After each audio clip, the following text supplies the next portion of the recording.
looking at the second giving of the law. Remember that this giving of Deuteronomy is given more or less on the shores of the Jordan River. It's given right as they're going over to conquer the land. If you'd been a part of that, it would be almost like an army that's been already assembled and they're just waiting for the order to go. But this army is God's army there on the banks of that river. Everything's ready. Cross over, do what's necessary, take the land. But they have to be informed that there are things that they need to keep in mind, the things that they need to think about. So, therefore, he says, now you're getting ready to go over. You're going to be living in this land. This is not merely conquering the land. This is also while you live there. You keep these basic foundational principles in mind. Number one, love the Lord your God. That's the first thing he tells them. Brethren, it's one thing if you do something out of love. It's another if you do something out of I have to. Now that doesn't mean that Christianity does not have things that Christians have to do. The question is, am I doing it merely because of that, or am I doing it out of a love for the giver of that law? That's what it boils down to. So the first thing for any long-range living in that land, first thing for any long-range living in that land, first requirement, if you want to, number one, win all these battles and the war, you want to receive the land and you want to live in the land comfortably without worry, number one, love your God. Devote yourself to your God. Love your God. Number two, keep his charge. That's simple, isn't it? Love and obey. Love and obey. Two very, very simple concepts. And then keep his charge, his statutes, his judgments, his commandments, always. This is not a temporary arrangement where I start with something and say, now I'm in the land, I've got that taken care of, I can live like I want. No, love the Lord your God. Obey him in all his statutes and charges and teachings and whatnot, always. Now that is the picture, if you want to, about living life, period. Honestly, that's the picture about living life. Love God, obey God, till death do you leave this world. Kind of like Revelation 2 and verse 10, which says what? Be thou faithful unto death. So that's really what it's the crux of any obedience to God, whether by nations or individuals. Love him, obey him, always. Those are the 3 points. Love him, obey him, always. Notice one little verse there, yet it comprehends the totality of that nation and how it's going to be able to both win its land and keep its land. All right, verse 2. Know ye this day. Here's something I want you to know and understand. Now watch what he says. This is a very interesting statement next. I am not speaking with your children. What I'm about to say to you, I'm not saying to your children, which have not known. Known what? They have not seen, known, and seen the chastisement of the Lord your God. That is, they have not been a part of watching. These children that shall follow after have not seen what you've seen. May I say to you before we go any further in this, they will be expected to tell their children what their children never saw or never participated in. Your children haven't seen this yet.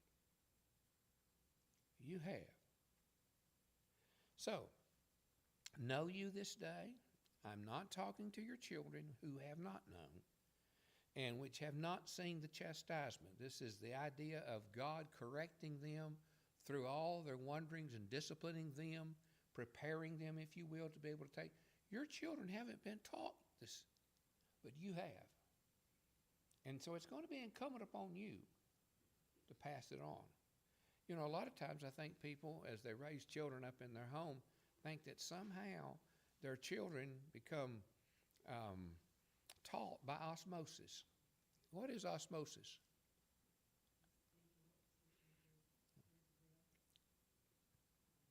Somehow to sink in, though I never say a word.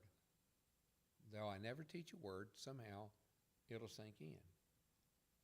Well, there will be a modeling that they will see coming in, but they're never going to know and understand what you know because of your walk with God. You need to tell them that. So,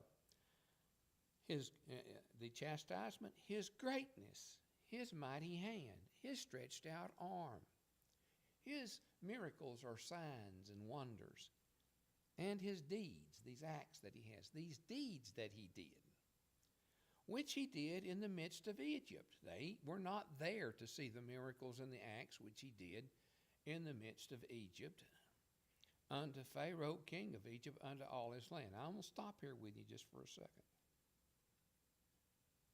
Who's He talking to here?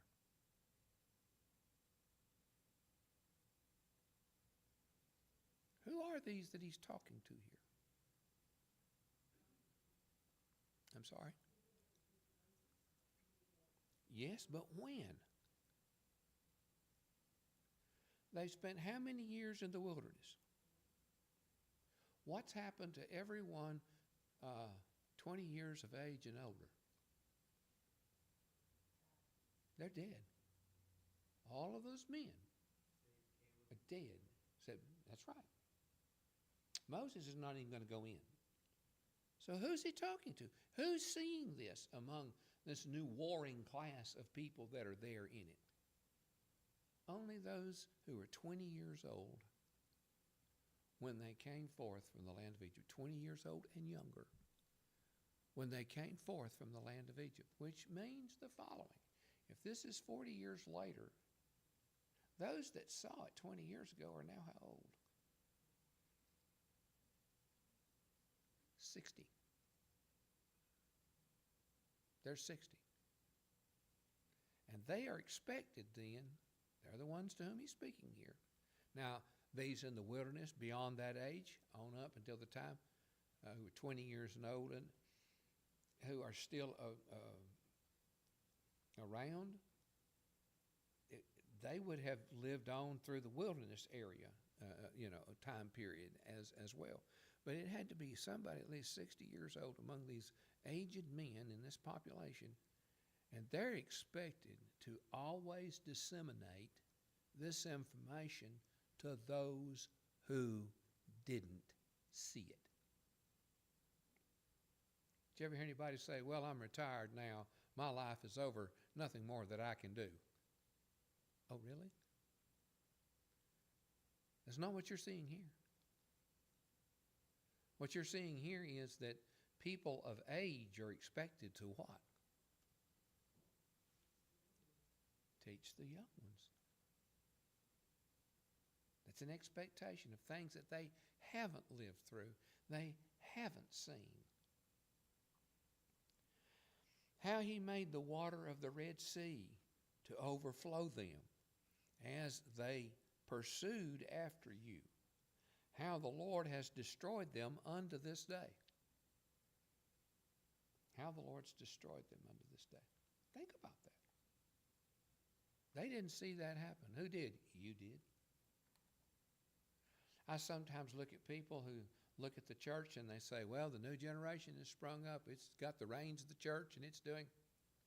That wasn't how it was expected to be here. It was expected that those in the earlier time of the church and how it began before the present generation, that they should be reminded of what went before. They should be reminded. They should be constantly reminded. Please keep that in mind. Constantly reminded. by that generation of how the great work of the Lord's body began in the generation before them. What made it possible for the churches now, which are established years ago, to bring about the greatness of God's body and his people across the land and time?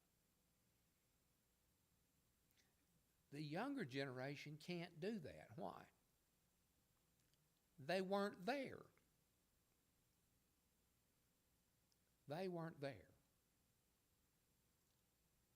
Verse 5, what he did unto you in the wilderness until you came into this place. Now, here are things that all of you have seen until you came into this place. Verse 6, those of you who remember this, what he did to Dathan and Abiram, the sons of Eliab, the son of Reuben, how the earth opened her mouth and swallowed them up and their households and their tents, and all the substance that was in their possession in the midst of all Israel. You saw one of the most incredible acts of the hand of God toward those who rebelled against his priesthood, who said they would be leaders of Israel by their own choosing and not by the choosing of God. You actually saw the earth open up, swallow them up. You know, your children didn't. Remember how he starts this? Your children haven't seen this. I'm speaking to you. I'm not speaking to your children. They haven't seen this. You did. And you aren't expected to retell the story. I want to give you one other thought here before we move on with that, okay? In ancient times, history was heavily oral. The recounting of stories, mouth to mouth, generation to generation. And they're quite remarkable. Let me give you an example of this in our world today. We look around us, there is evidence of a worldwide flood. Everywhere. It's there. The evidence is there. And people say, well, you know, the flood, that's an old Bible story. Do you know how many accounts of the flood are from different tribes and peoples across the entire earth? I forget the latest count. It's huge. All being passed down orally.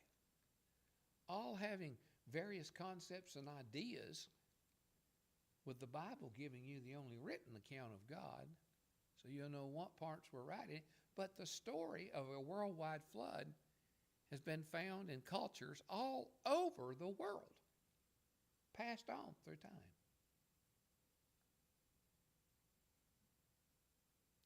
He wants them in their homes. What you saw, pass it on. Yes. There's some sort of theology called continental drift, and that's when there's a huge earthquake or whatever, and the nation split. But if you see these different nations and you put them together like a puzzle, they all go together. Yeah. That's called somebody help me. Pangea.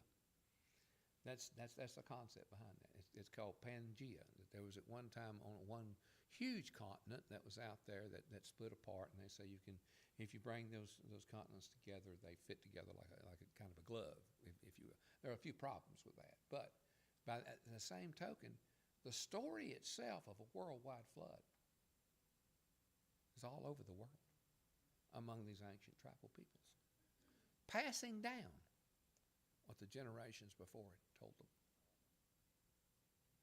There's another one called I believe the Sumerian Kings List.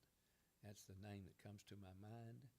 It actually was dug up over in the Mesopotamian area, Sumer. And what it does is gives you a list of kings. And it'll give you a bunch of kings who that it says lived for, thousands of years. And then it comes down, and it's interesting, it says, and then came the flood. After that list starts going down really rapidly in age of the people. That is an ancient text telling you there was a flood at one time. Even telling you the names of kings before the flood. And even telling you there was a difference in the length of time that men lived before the flood versus the time they lived after the flood. And that's just something that was passed over through a culture. The Epic of Gilgamesh is another one, very, very ancient. It too coming from that Mesopotamia, that eastern portion of the world. Tells the story of why did God send a flood on the earth? And it talks about it. It says there was a great flood that went over the entire earth. It talks about because the gods got mad at men. It talks about so many things.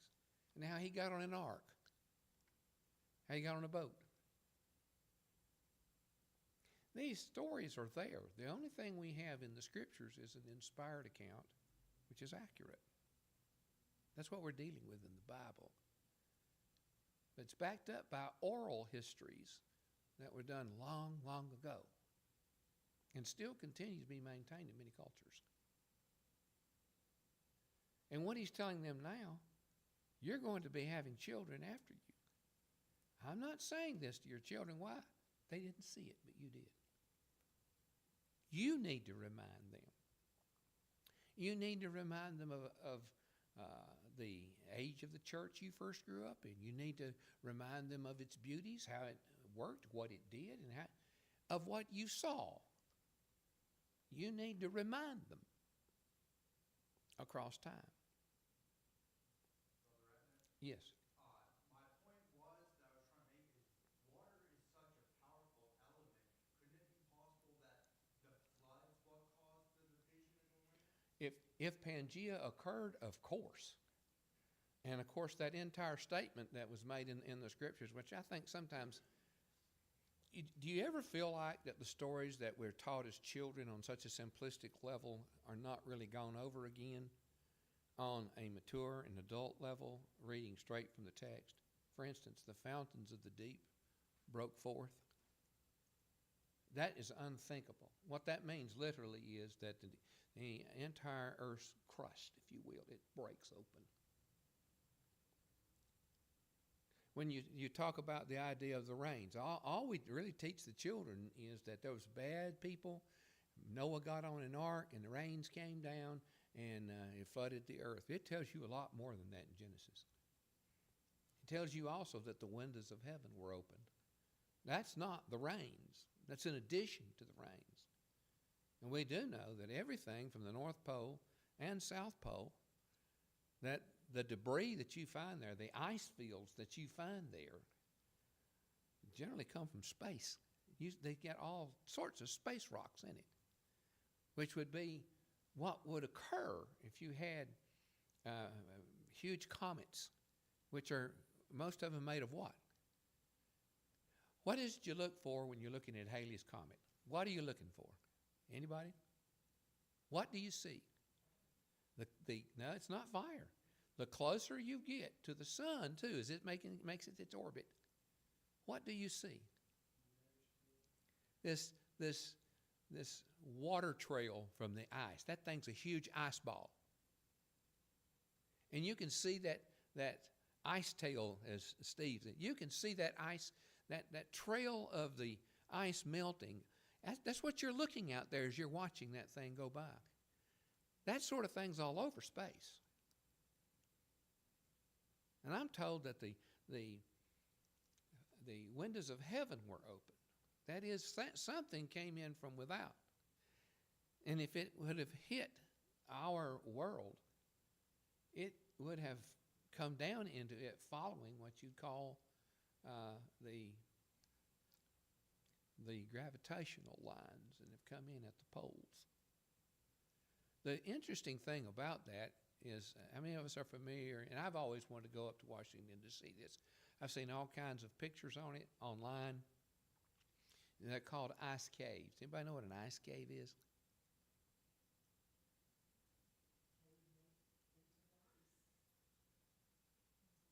It's interesting how how you do that. It's huge lava caves. Now watch this. That huge ice flows went straight into and melted the lava around it. Simultaneous. Are you following that? In other words, if ice hits lava, it looks different than just ice coming in later into an ice cave or into a rock cave. And so you used to have these, and these caves still exist out there, but you can see the pockets of the ice that hit it to help form it. And you also can watch and look at the fingers that came down from whatever hit in the northern region. Huge ice things from the northern region. You can see the fingers. You can follow their trails. They're glacial trails as you come, and you watch them come across the earth. So if you've got lava coming up, and you've got ice coming down from the heavens as it opens, and the two meet, you're going to have that lava surrounding that ice. And you're going to have caves that slow that water out over a course of time, keeping things cool. How many of y'all get to hear about that a lot? No, because your academic institutions don't ever forget this. To an institution. Your secular institutions are atheists. Don't you ever forget that. Comprised of atheists. Every single one of the secular institutions. And that's the reason why you hear the statements all the time. Science says, science. No, atheists say that what they observe in this world and they call science only happened in this way, but we crown each other with degrees. Here, because you agree with what's gone on before, you likewise are an atheist. You likewise get this doctoral degree. We sometimes do not realize who's teaching us, who's teaching our children, who's teaching our nations. Gay.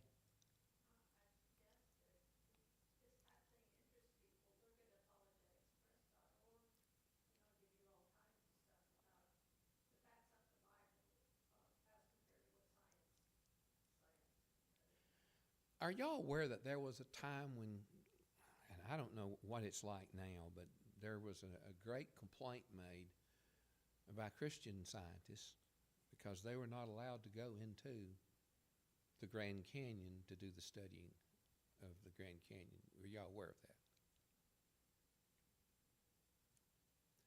It was a great privilege for Gay and myself to be able to go to the Grand Canyon, not this summer, but last summer. And we got to see things in the strata that was going on there, which are not possible to explain by this idea of millions of years for each layer that you see across there. It isn't possible for it to explain it. I didn't know it was there. They don't tell you about it. They can't explain it. But everything you see there, there's not a thing in it. Not one thing in it. It's not explainable by a flood, but there's a whole lot of the idea of millions of years of a glacier coming down through that. There's a lot that can't be explained with that. An awful lot. But we do have people today who have gone through the geological courses, the geology courses and things in those, yet maintaining their faith. Coming back then and pointing out reality. Well, these are things, as you look into it there are lots of great acts of God that were passed on just by the great cultures of old orally.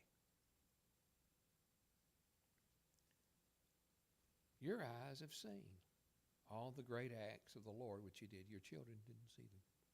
So it's up to you to do the teaching.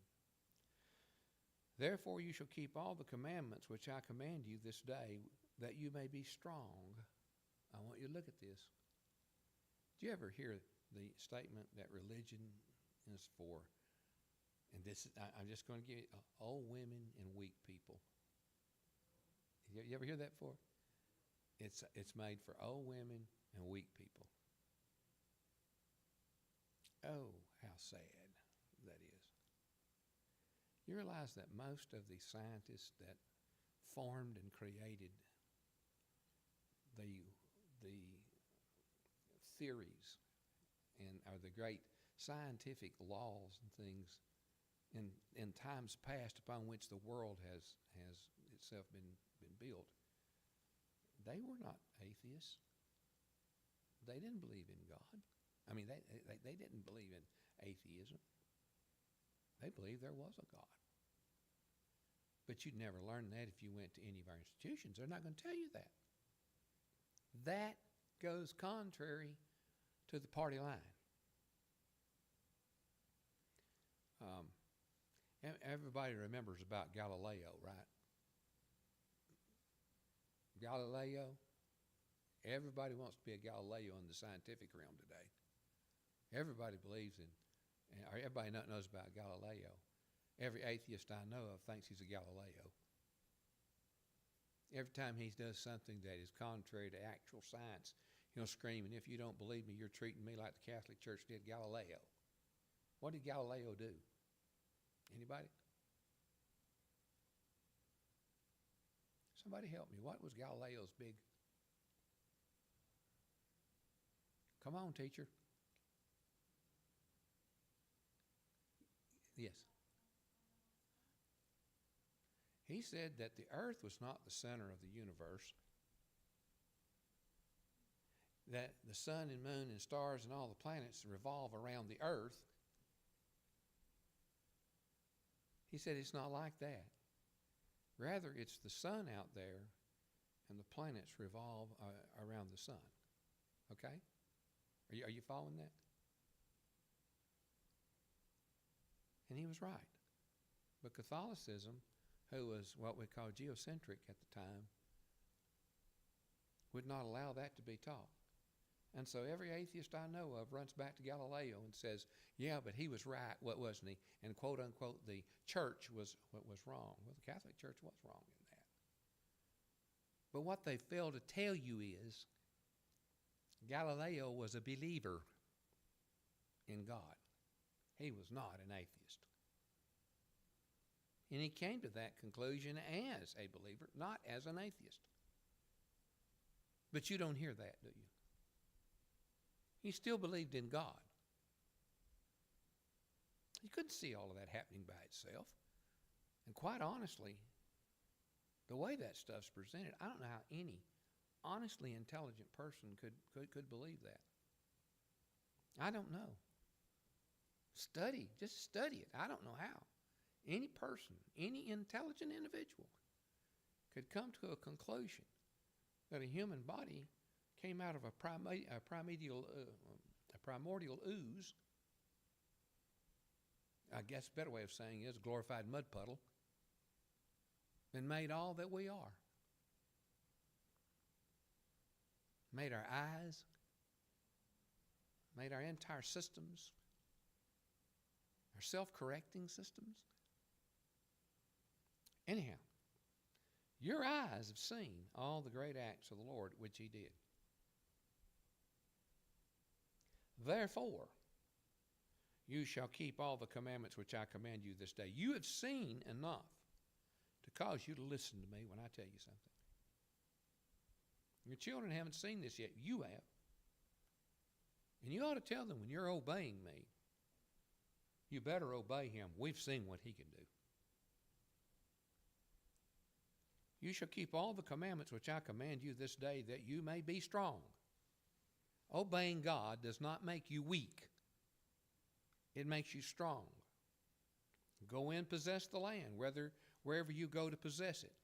A faith in God does not create weakness. It creates strength.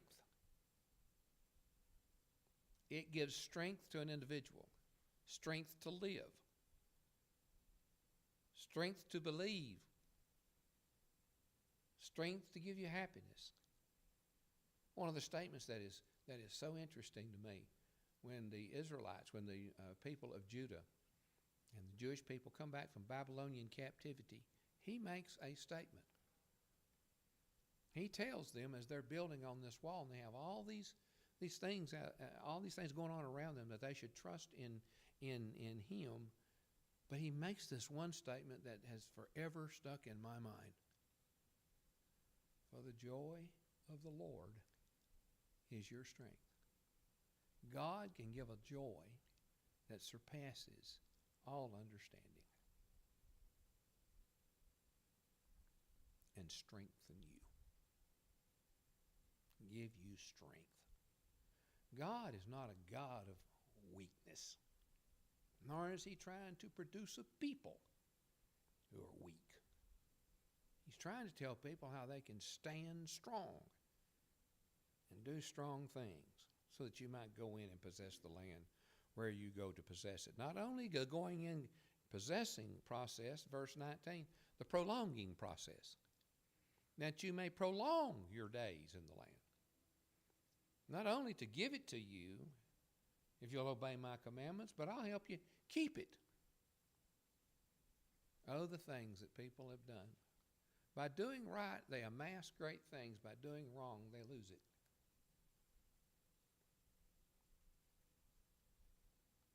It's kind of like people I've known who in their latter years, early years, they amassed great fortune. In their latter years, they found Las Vegas.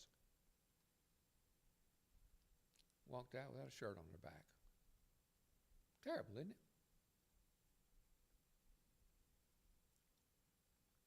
If you want to prolong your days in the land which the Lord swore unto your fathers to give unto them and to their seed, and here's this marvelous, this incredible statement made to them, which perhaps means more to them than it does to us, but we really need to think about it for a moment. A land that what?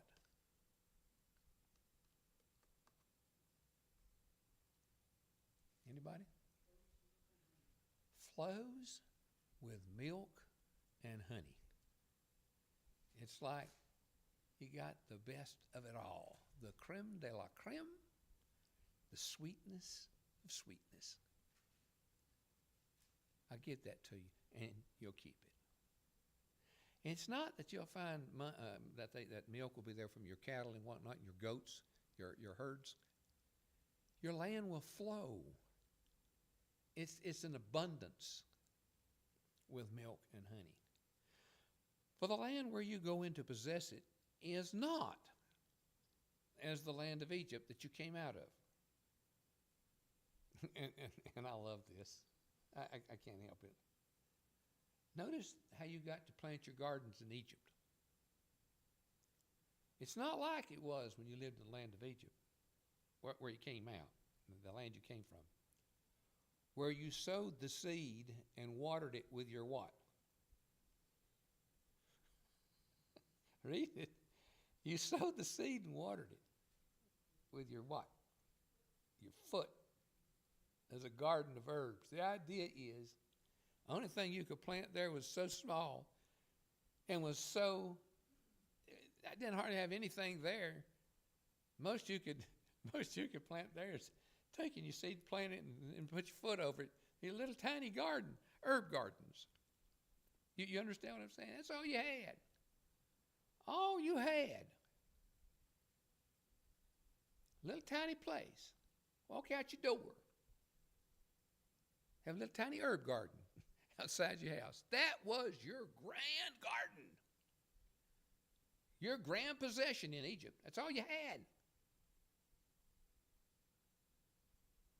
But this land ain't like that. The land that you're going in to possess is a land of hills and valleys and drinks the water of the rain of heaven. This is one that a foot, and using your foot to water and plant with, I'm sorry. It's going to require, because the produce I'm going to be giving you out of this land is going to require more than what your foot can put around, dig a little hole with, and put water in. It's going to be a land that drinks water from the rains of heaven. It's going to absolutely cover you in all of your lands. Verse 12, a land which the Lord your God, watch this, cares for.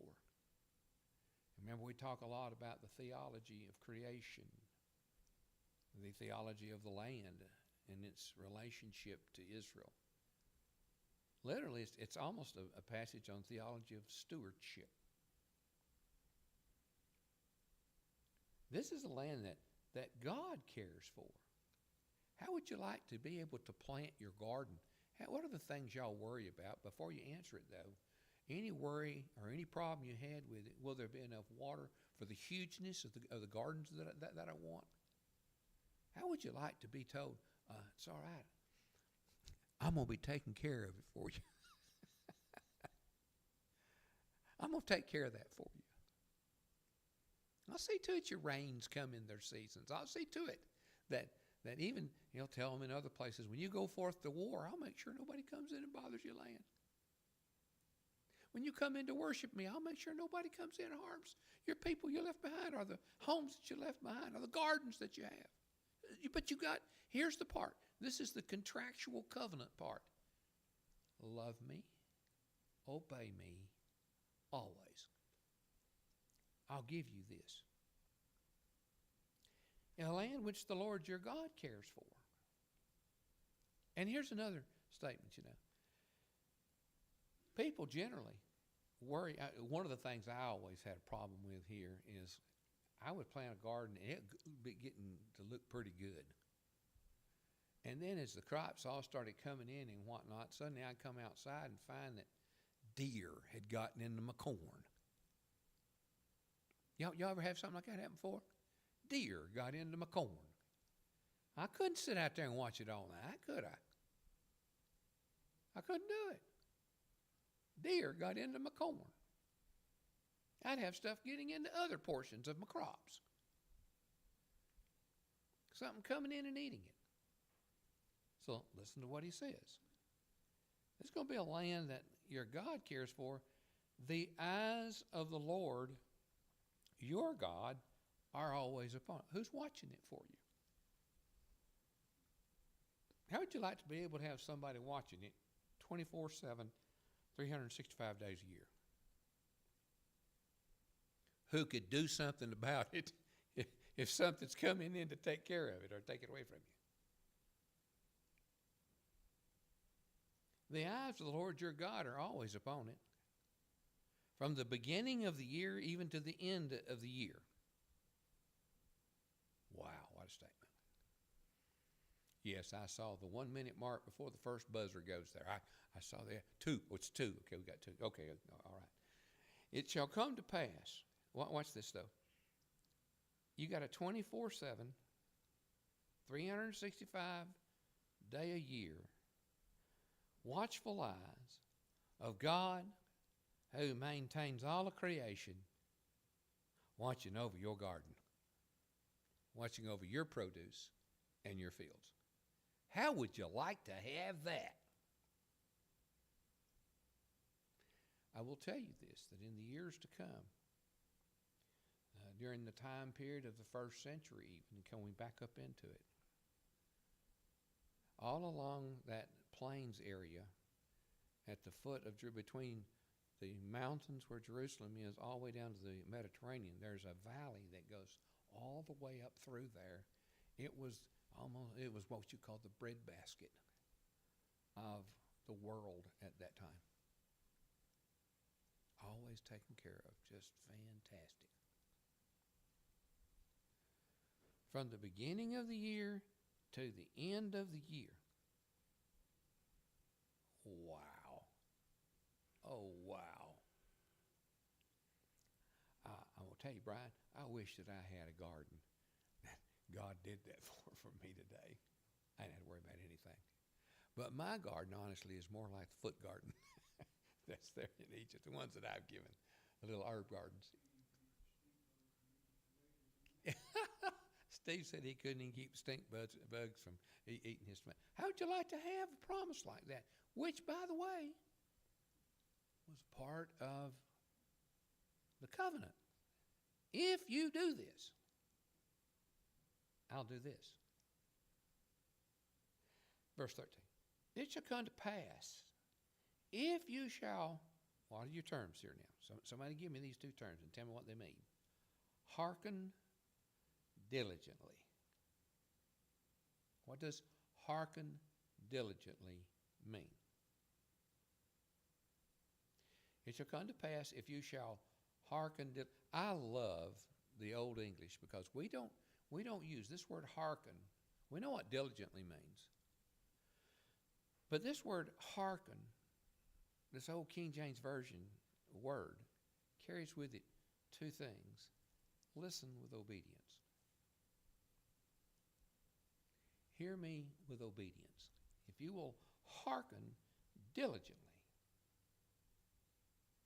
unto my commandments, which I command you this day, watch again, to love the Lord your God, to serve him with all your heart, with all your soul, love and obey, I will give you the rain of your land in his due season. How many of y'all worry here whenever you plant? You're not sure when the rain's going to come, and you'll say, oh, it's almost time, and then something will happen and just totally just drown everything you made.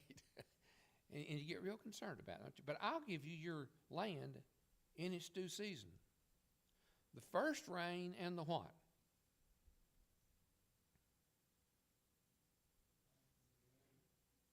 And the latter rain. Did y'all know there are two great rainy seasons? The first season made it possible for this tremendous springing forth of growth of the new plants that were there. And just before you got ready to bring in the plants again, there was a latter rain, which is kind of like, you might have a cow that goes out there and eats grass, good, lush grass, but at the end, what do you do with the cow? Anybody know? You bring out the grain. You feed him on grain. And it's like saying, I'll make sure that the rain comes at just the right time for the planting of your fields. And the latter rains that kind of finish off that final growth of the food so that it's just full and ripe and ready to go. I'll do that for you, that you may gather in your corn, your wine, and your oil. And here's another one. And we may not think of this fact, but this is part of the theology of creation with God, what he does with his created world, what he did for the land here. So watch what I will send grass in your fields for your cattle. That's going to be so rich. Man, your cattle are going to eat so rich you can't imagine. Well, why am I going to do that? That you may eat and be, what's your word? Full. I'm not going to put you out here on a shoestring eating habit. I'm going to give you and make sure that there's food for you so abundant year round. You'll hear him make a promise a little later on in there. He says, what I'm going to do is I'm going to make it so wonderful that you're going to plant and you're going to gather it in, and you're going to gather it in all the way up to the time to plant again. It's just a constant cycle that goes on there. That you may eat and be full. God never intended that the commands he gave make you so you don't have anything. He never did that.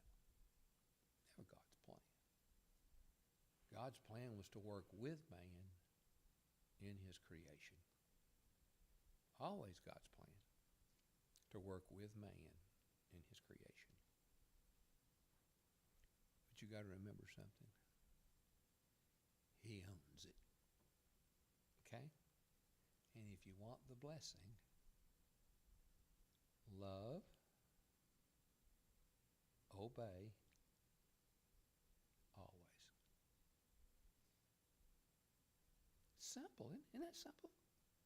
Love, obey always. I'll take care of you. Now, Christians, I want to give y'all a thought here just for a minute, okay? How much do we worry? You see people worrying today about food and clothing and whether they're going to be able to eat and what they're going to do and whatnot. Here's a covenant promise in the New Testament. You ready for it? Here it comes.